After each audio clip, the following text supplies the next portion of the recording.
te jure, ça a pris une journée. Et j'arrive en Russie. Et là, tu connais l'histoire. Hein. Le coach, il savait même pas. Les mecs, ils me regardaient. En fait, on nous a imposé là-bas avec, avec Imbula. Je parle pas russe. Il m'a regardé du style, qu'est-ce que tu fais là? Il dit, écoute, moi je suis là, j'en sais rien. Entre-temps, je m'entraîne, on apprend qu'il y a le Covid, quoi. Il y avait déjà le lockdown en France, et pas en Russie. Du coup, nous, on commence à rentrer en confinement un peu plus tard que tout le monde. On peut plus jouer. Sauf que moi, j'avais un contrat de 5-6 mois, tu vois, pas plus. Je te dis, on a fait un contrat, le mec qui joue pas. Donc, ils viennent vers nous avec Iboula et ils disent, écoute les gars, gentiment, on va vous proposer ce contrat-là.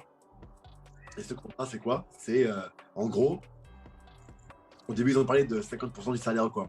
Lui, non. Ça a été vu comme une punchline, ça l'était pas. Il me dit, ouais, 50%. Je dis, 50% de quoi? Ton stade, il est vide, tes maillots, tu les vends pas. Il n'y a personne qui nous connaît, Sochi, tu vois pas.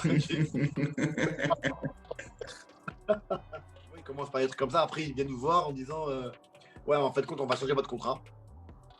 C'est pas, vous inquiétez pas. En fait, maintenant, votre contrat, c'est vous êtes payé au nombre de matchs. Parce qu'en fait, quand le confinement va s'arrêter, on va reprendre la saison. Et là, c'est nombre de matchs. Je dis, mais déjà, d'une, quand le confinement va s'arrêter, bon, mon contrat sera fini. Donc, si je fais ça, tu vas me carotte. Ouais, on va faire un papier. Non, j'ai pas confiance. Ouais, mais si, tu vas le faire. Et là, ça commence à être dur, tu vois. Donc, j'appelle Iboula et je lui dis, écoute, frérot, il faut qu'on fasse ça. Mais par contre, toi et moi, il faut qu'on soit ensemble. Faut pas qu'on ait peur. Ça fait peur, mais il faut pas qu'on ait peur. Fais-moi confiance.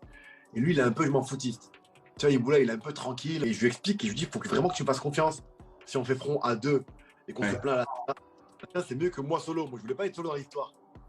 Mais il a pas osé, il a pas voulu m'écouter. En plus, lui, il geek plus que moi. Donc tu l'appelles, il répond pas, le mec. Il geek, tu vois. Il était pas loin de moi, on était à 5 minutes. Hein. Moi, j'avais un appartement tout claqué. Et lui, pareil. Ah, c'était un truc de. Il insiste sur les coups de pression et tout ça. Sauf que lui, je vois que je peux plus le. C'est pas que j'avais peur, mais je me suis dit, ils sont capables de tous les Russes, tu vois. Et peut-être qu'il voulait répéter ce que je lui disais. Il avait perdu confiance, mais t'es en confinement. Je lui disais, en gros, il faut qu'on soit ensemble, mon frère. Il faut qu'on soit ensemble. Et on en rigolait, tu vois. Quand ils ont commencé à taper à ma fenêtre et venir avec les contrats, les faux contrats, les contrats en russe, le mec qui vient, il fronce ses sourcils et tout. J'ai dit, oula, j'ai ça en caca là, les gars. Je viens, j'appelle Imboula, je le vois, il dit, toi aussi, machin et tout. Et lui, avec sa tête, il me dit, ouais, moi aussi, ben, tu vas faire quoi? Et je lui dis, je t'en supplie, ne signe pas. Parce que si toi tu signes, moi ça veut dire qu'ils vont vouloir me mettre encore plus la pression là. On est tous les deux, tu vois, français, on est quand même des noms. Il faut pas qu'on flanche, tu vois. Entre-temps, après, j'ai pris mon chemin, il a pris le sien.